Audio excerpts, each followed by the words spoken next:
So I'm starting that like recording for the second time, and feels a bit weird to just say the same again. So there we go.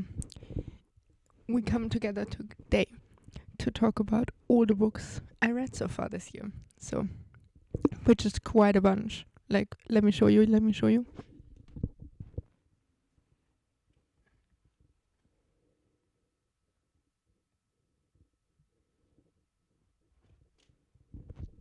So, these are all the books I read from January till the end of March. No, not March, April. So it's January, February, March, and April. 4 months. And we started the year with an absolutely banger of a book, which is Red Dead's History, the video game An Obsession, and America's Violent Past from Tore C. Olsson. And let me tell you, this was a really, really nice read. Like, I also tapped a lot in it. And in this non-fiction book, we follow the way that the characters of Red Dead Redemption 2 take, and then we expand on the actual history around the areas in which we find the characters of the game, which is really interesting. And I learned a lot, which was also really amazing. So I highly recommend this book. Go check it out. And I learned a lot about, you can learn a lot about like how the railway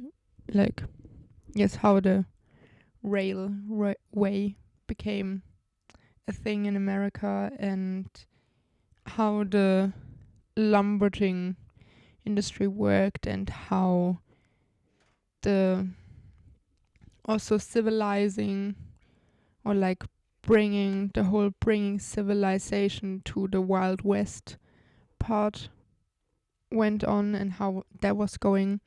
And it is just something that is really interesting, and I think it's something that everyone should look into, because it's also going to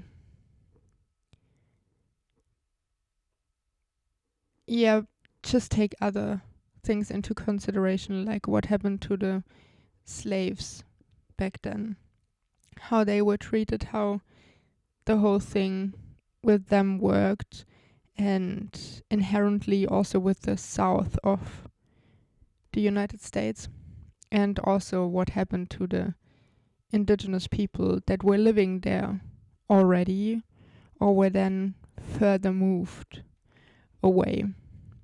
And in the end, what happened to them when they had no place to go anymore, but they still needed to be moved. So it was really enlightening, and I highly recommend this history book, because it's a really, I thought it was really amazingly done. So yes.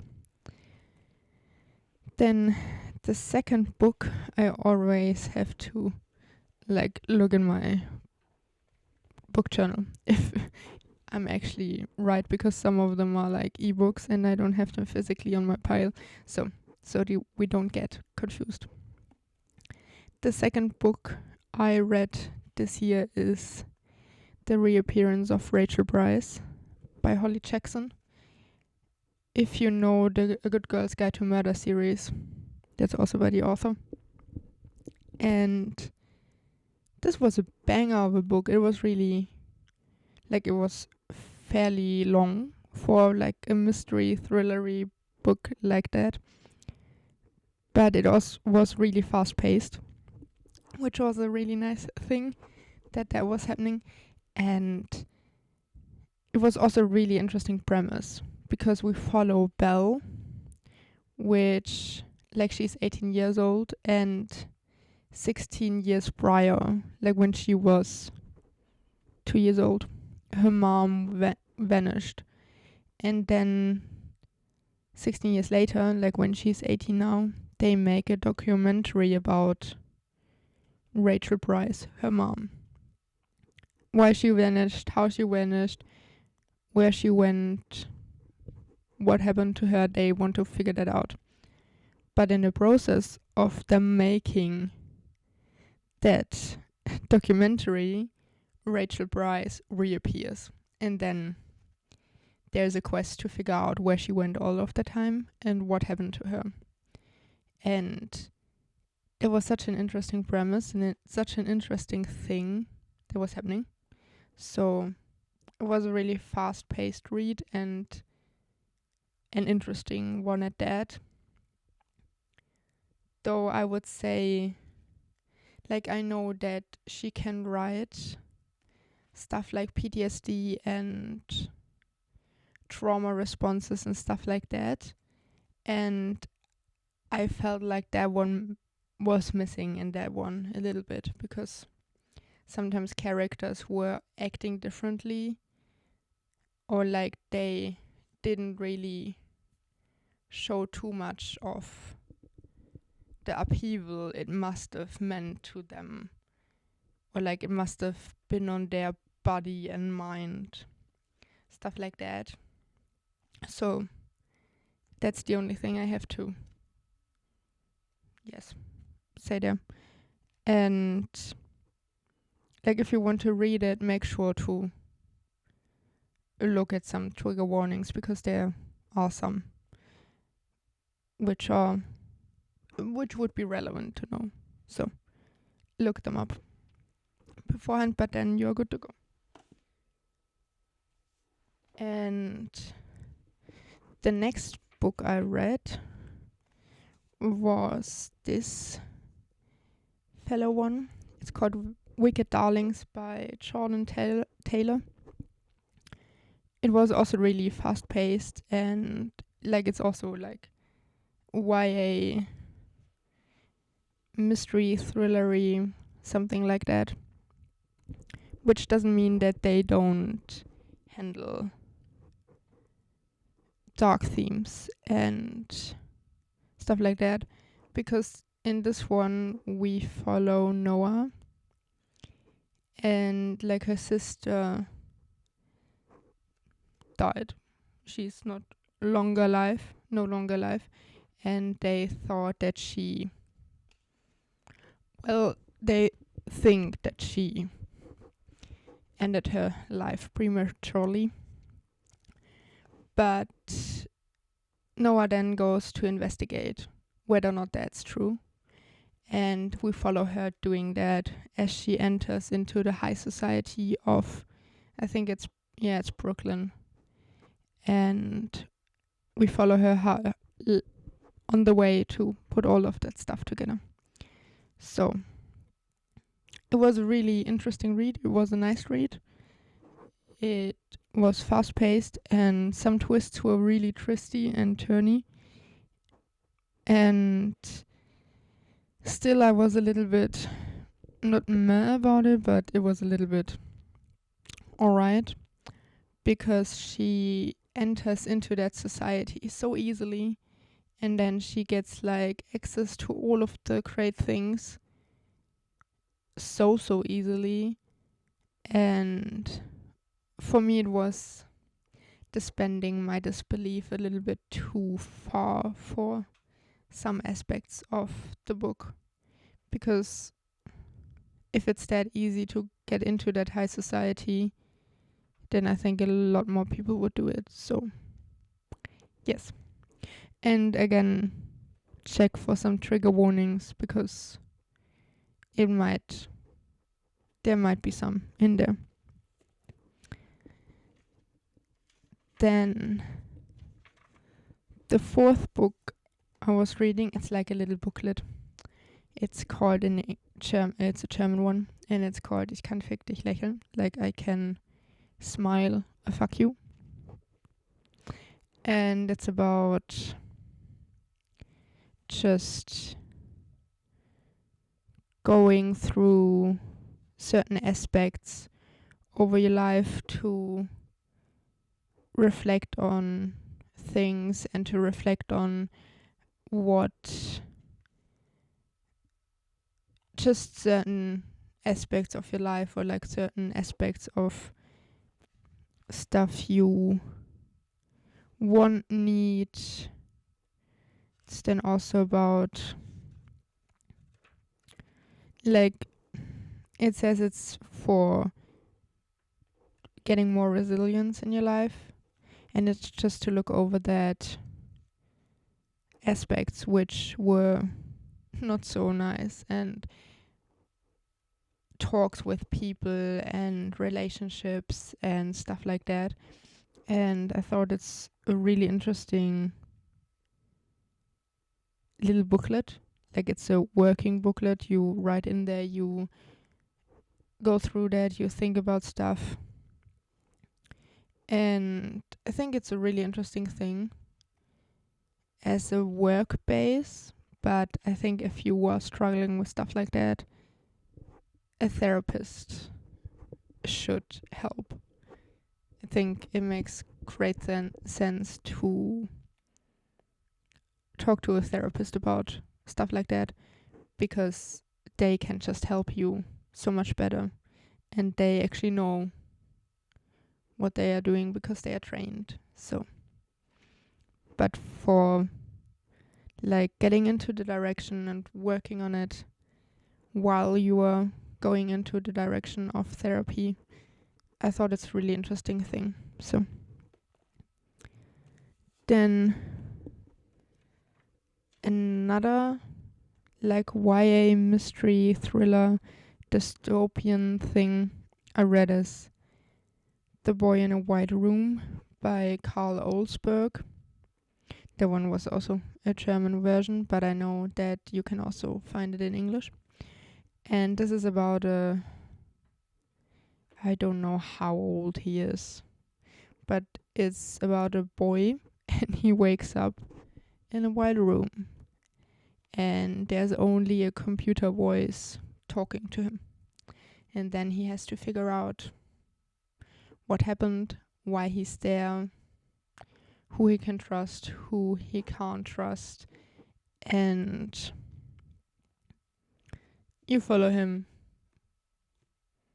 unravel all of that. And I have to say, wow, I didn't see the end coming. I didn't see half of it coming, so that one was a really interesting, nice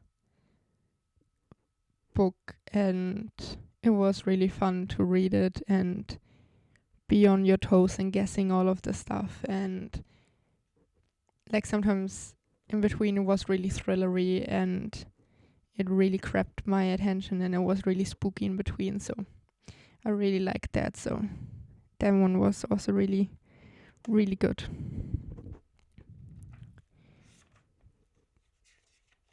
Then I read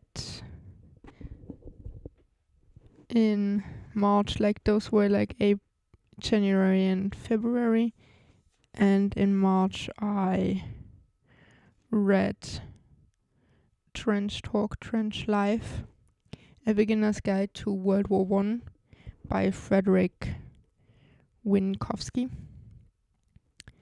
And this one was also really amazing. It goes over the vocabulary of soldiers in the First World War.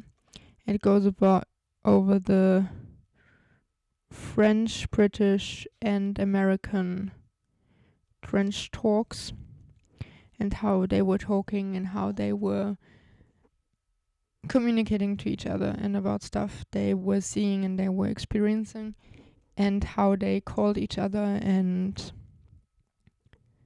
just how vocabulary shaped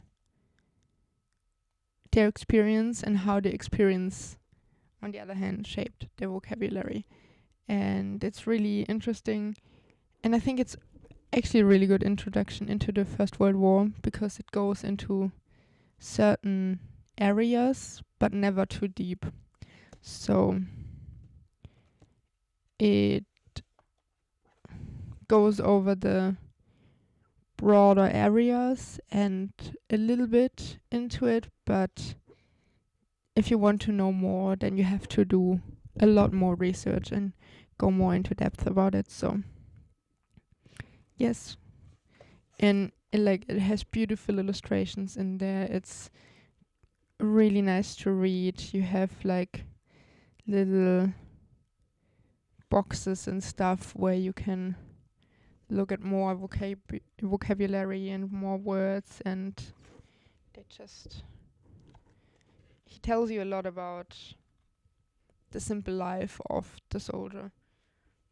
And yes, that was Trench Talk, Trench Life. Highly recommend you check it out.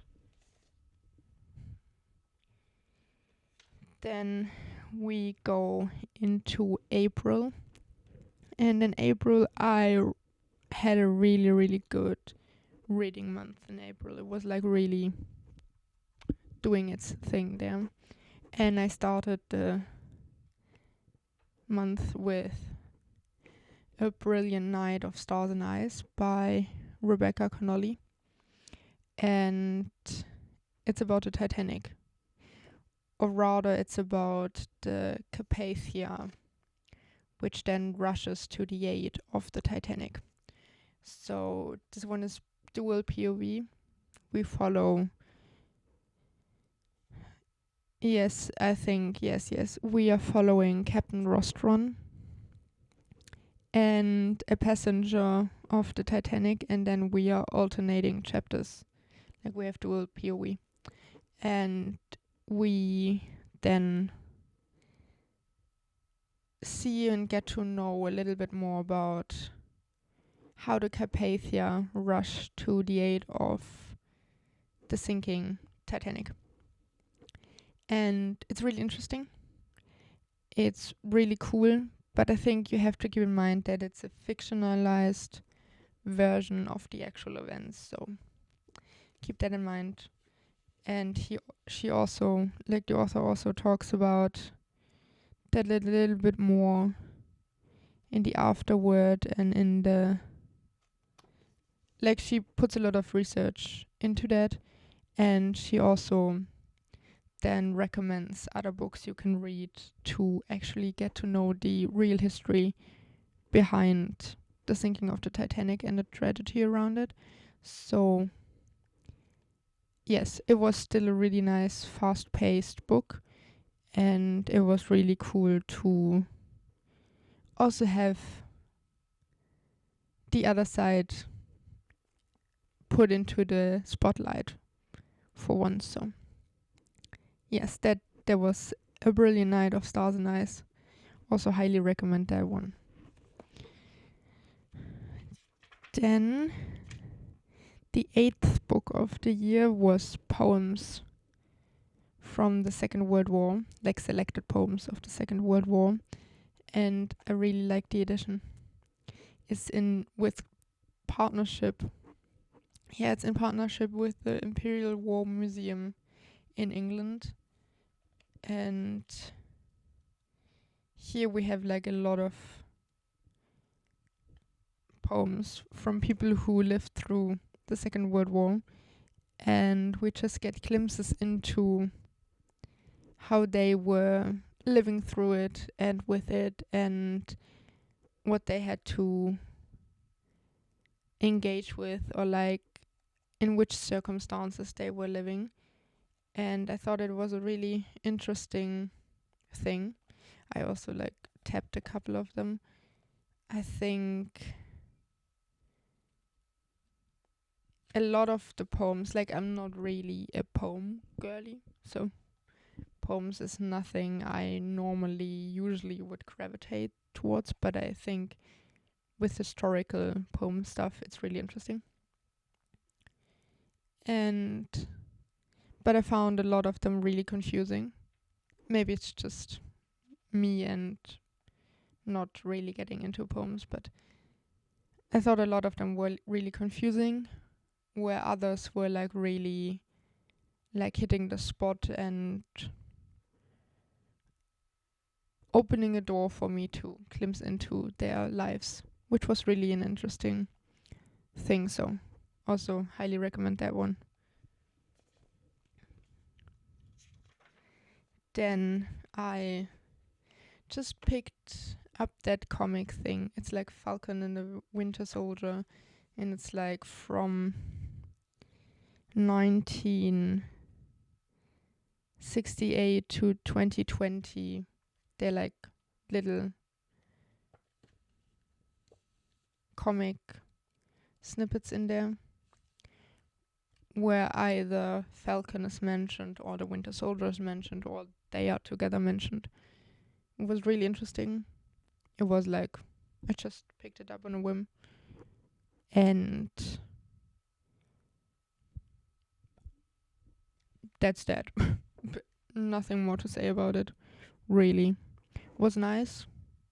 Was nothing special. Didn't hit me off the rookers or anything. Like, I think the Winter Soldier is one of my favorite, or like is the most interesting character in the Marvel universe, so that's why I have it and that's why I picked it up.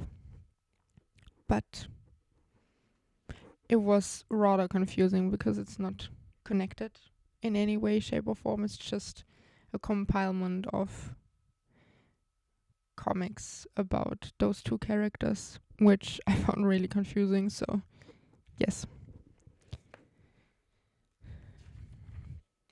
Then I read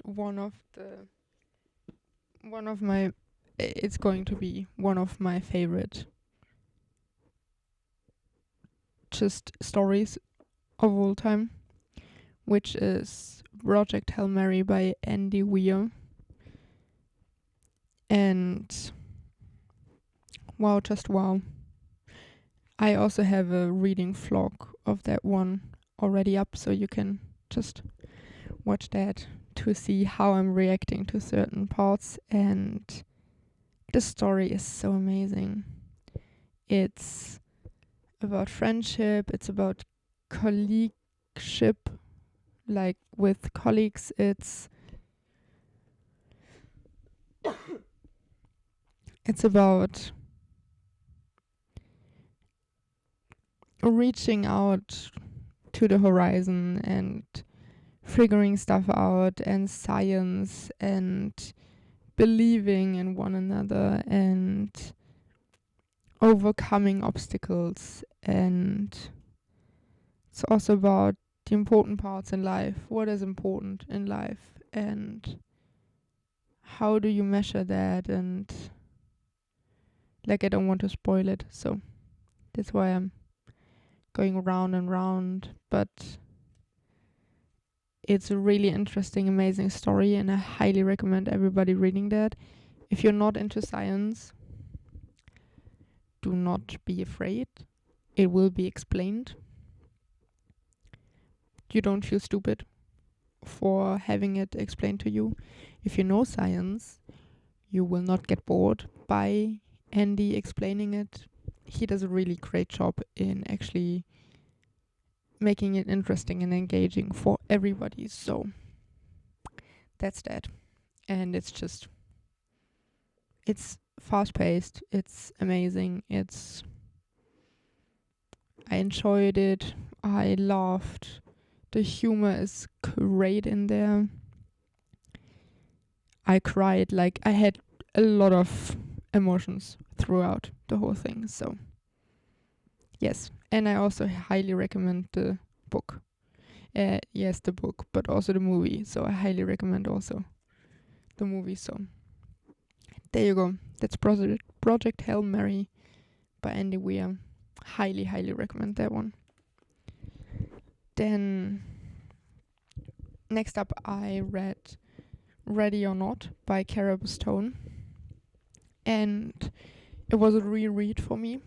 I read it last year for the first time, but I just needed a fluffy romance with spring vibes, because spring was coming to Germany at that time, and I just wanted some fluffy romance, which this is. And yes, it has the accidental pregnancy trope in there though, so beware of that if you don't like that.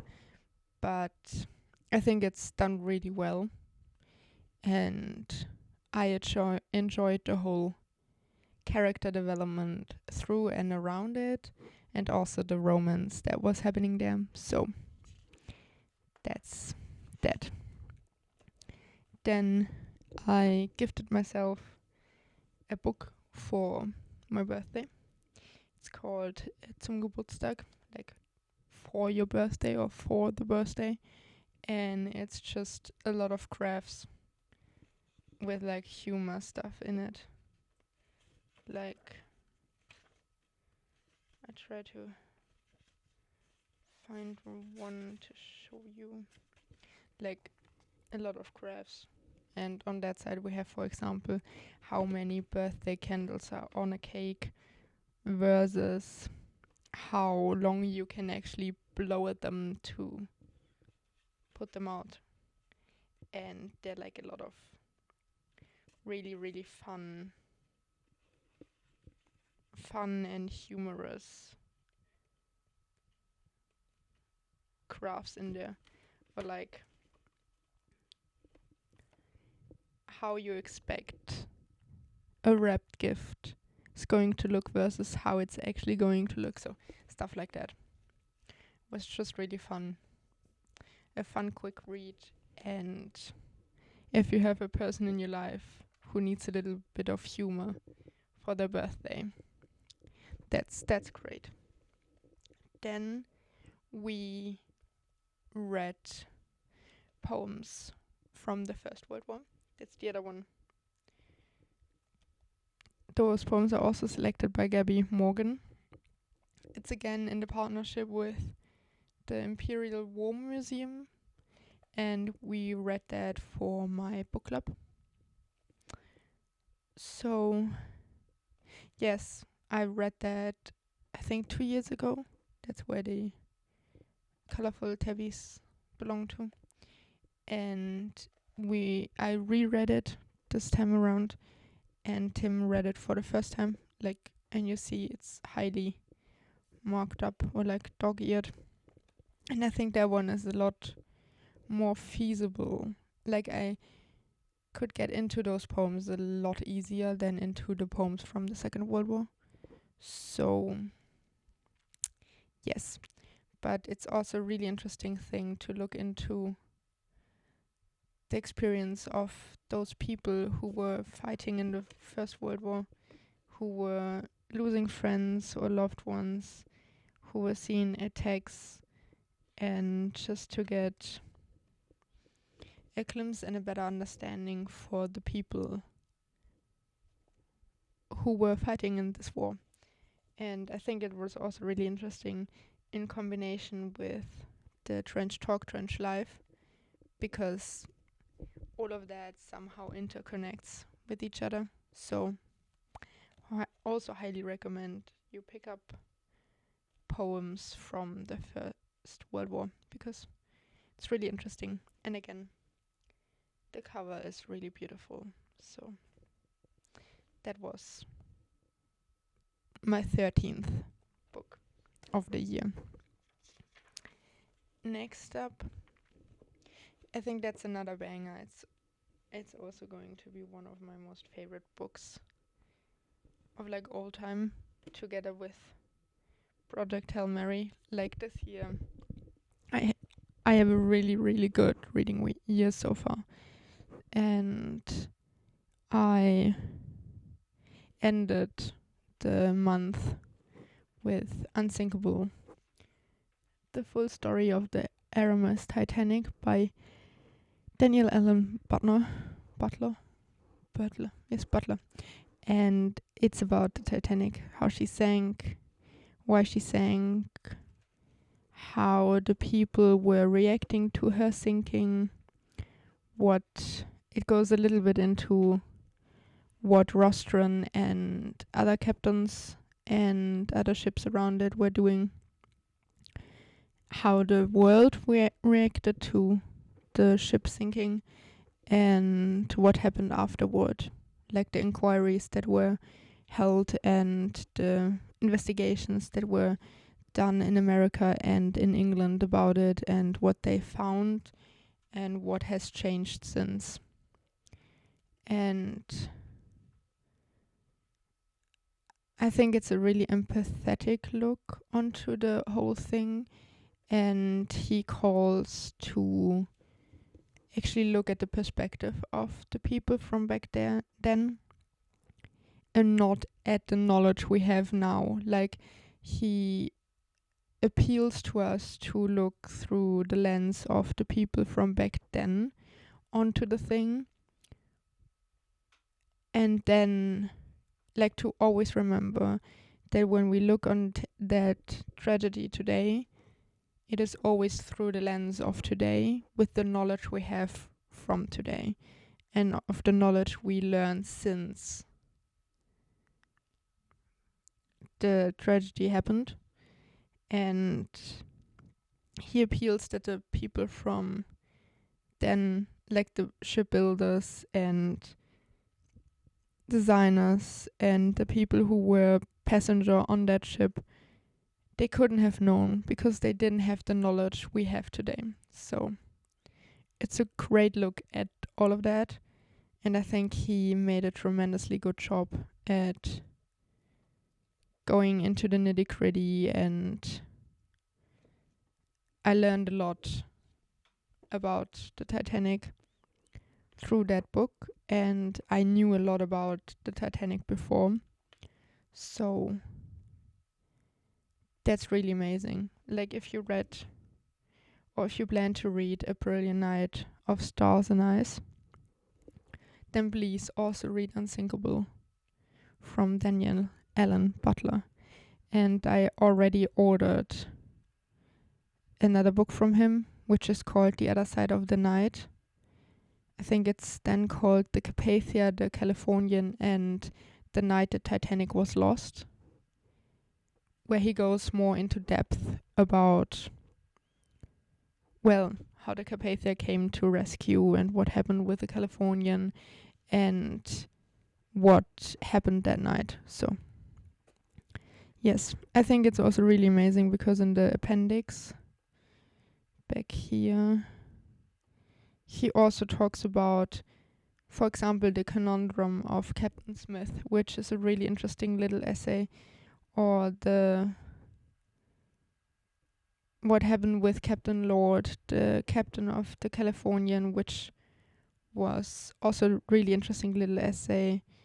And like, he really goes there thoroughly and with a lot of mindfulness and understanding, and he appeals to us to have the same, to not judge, but to listen first and to look first and to learn first, and then through that learn about the people from back then, which I thought was a really nice thing. So I really highly recommend Unsinkable if you want to know more about the Titanic, but also about the people from back then, like the early days of the 20th century, and how that tragedy also ultimately started the change, and how they were thinking before the First World War and how they were acting. Like, he also goes a little bit into that, what happened afterwards, after the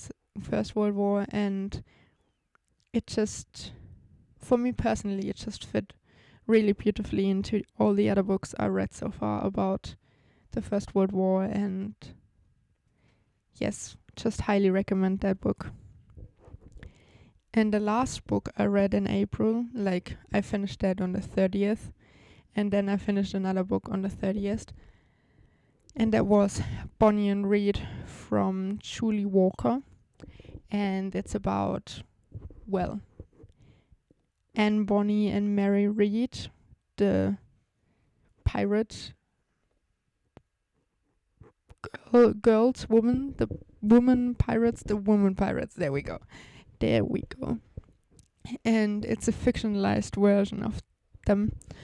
And boy, oh boy, I was really struggling with that one because the way she writes, like she wrote in third person, and you had the inner monologue of all of the characters, but you didn't really switch POV in a kind of sense that you did it per chapter. You just, from one sentence to another, you were switching POVs. And that always tracked me out again.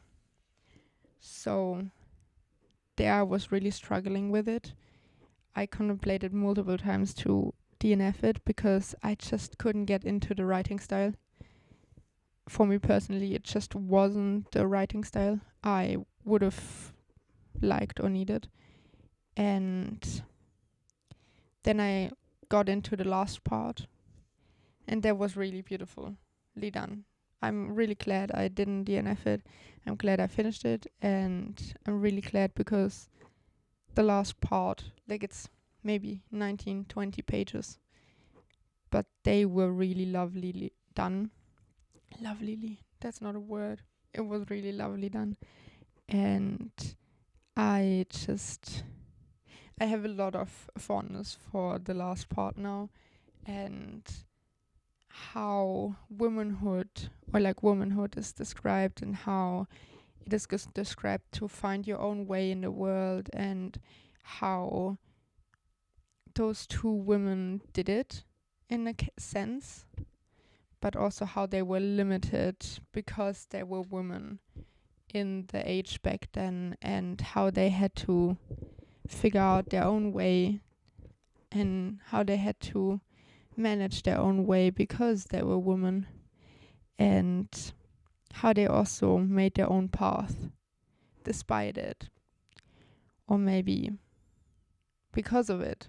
So there was a really interesting just also commentary on womanhood and womanhood back then, and I think it also is about a little bit about womanhood today and how we perceive women of back then. So I think it was really interesting, like, commentary on that, and it was fine. Like, I really liked the last part. In between there were like some really good humor and really amazing portions, but overall I really struggled, and that's okay. It's also okay to sometimes struggle with a book and then either deciding to put it down or deciding to keep going. So yes, but these were the, I think, 15 books I read from January to the end of April, and I had a really good reading year thus far, and I hope this keeps like going. And yes, that was the video of today. I will see you the next time around, and yeah, you will see see what I'm doing, see where I'm getting up to, and then we will see each other the next time. Until then, bye bye.